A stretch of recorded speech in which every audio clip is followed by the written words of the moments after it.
来看一下魔兽世界的自定义技能音效怎么做，像我这样。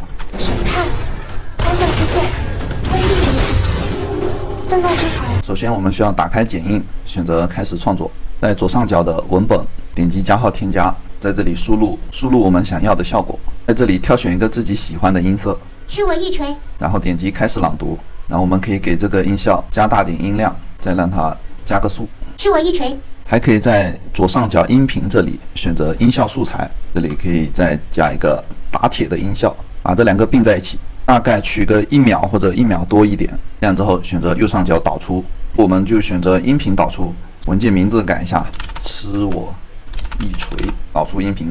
把我们刚才导出的音频文件复制到这个文件夹下面，大家可以看一下这里。然后我们返回游戏，-WA 新建。选择光环，选择图标，这里随便选一个，这里我选择冷却，找到我们的最终审判，随便选一个，最终我们是要隐藏起来的，得到这个 WA， 在额外选项这里点开，把透明度给它拉掉，我们不需要它显示，然后选择触发器，这里选择战斗记录，事件这里选择开始施法，来源这里选择指定单位，然后它会默认指定自己的 ID， 法术名字就是我们的最终审判。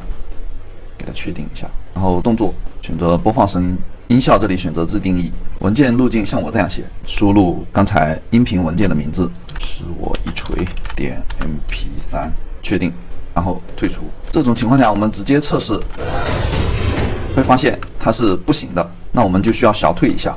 如果大家在做音频的时候发现用不了，记得要给它小退一下。我们小退后再来试一下。审判，光照之剑，吃我一锤。就可以达到这种效果。愤怒之锤，灰烬觉醒，吃我一锤，吃我一锤。好了，那今天就分享到这里，大家也赶紧去试一下吧。如果路径没有放错的话，音频还是不行，记得小退一下再试。